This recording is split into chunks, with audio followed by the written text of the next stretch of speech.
today? Good afternoon. I'm well, despite the wet and windy conditions here in The Hague. Attorney, how is our former President Rodrigo Roa Duterte? As always, he's in good spirits and very happy to see his legal team. I believe he had a visit earlier from the Vice President herself. Attorney Nick, there's a lot of detractors, especially for you as the lead counsel of the former president, saying that you failed big time with the decision of the appeals chamber. I know you already made a statement about that. Do you want to respond to these detractors of yours? That I failed big time? I think that's a bit of an over-exaggeration. We do our job. We're lawyers. No one has ever been released, in this court at any rate, for charges of crimes against humanity.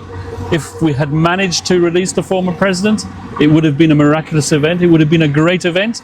And then the Assembly of State Parties, this wonderful conference that took place last week in The Hague, would have been left without anything to show for the achievements of the court over the last year. Yes, it was a long shot. We did our best. But, as I said, it doesn't mean that in the long run we don't have a chance of succeeding, bringing the former president, back home to the Philippines. Attorney Nicholas Kaufman, the medical determination or findings was already shared to the defense team and also to the other parties. Do we have a time frame as to when the determination of the court will be made public? Well, we have a time frame in the short term. We've received these medical evaluations. They are, of course, confidential, so I'm not going to share any of the contents with you. We have to file our observation on those reports by the end of the week, by the 12th. And then the court will obviously determine the procedure, whether or not these medical reports will be litigated or whether or not it will take a decision based on those reports only. Will the court then immediately take action on the motion with respect to the competency of the former president? We don't know yet. That depends on the decision that they give after they've received the observations of the parties. Attorney Nicholas Kaufman, is it correct to assume that all of the other motions submitted remains active with respect to the jurisdictional challenge? Indeed they do, and today we have received the prosecution's response to our jurisdictional appeal. And that's an interesting response. Once again, I'm not entitled to start litigating the matter in the media, but I believe that there's more to be heard on that matter.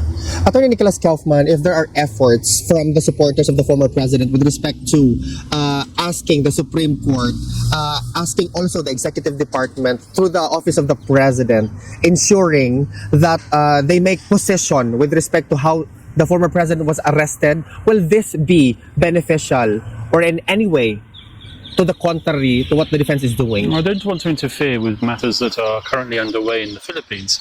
The people who are advising the former president or the lawyers acting on behalf of the former president in the Philippines have their own strategy.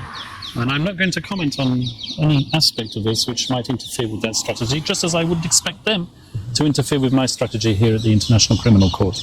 Attorney Nicholas Kaufman, some supporters of the former president are a little bit impatient with respect to the judicial process before the ICC because on the 11th of December will be the 9th month of the continued incarceration of the former president. A lot of individuals raised concerns about the human rights of the accused, in this case the former president.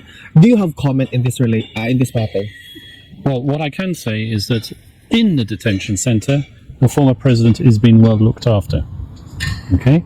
There's a lot of rumors circulating, and there have been these gross and horrible photographs circulated about the former president. That's not the condition. Yes, he's an old man. His condition is not what it was when he was the president, but he's been taken care of and his condition is being managed.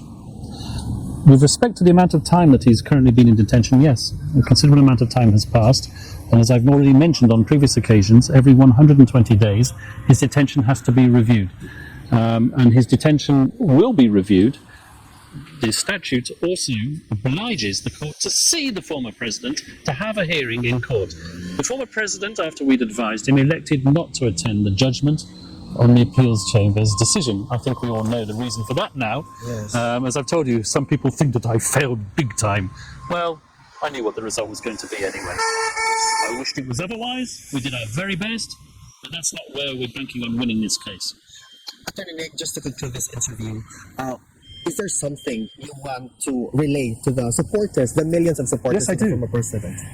Former president, unfortunately, will be here for the festive season. He'll be visited by one of his daughters in the days before Christmas.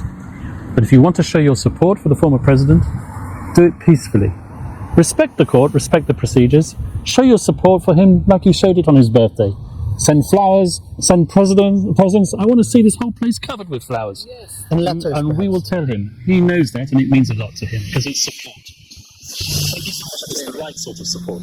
Thank you, attorney. Thank you.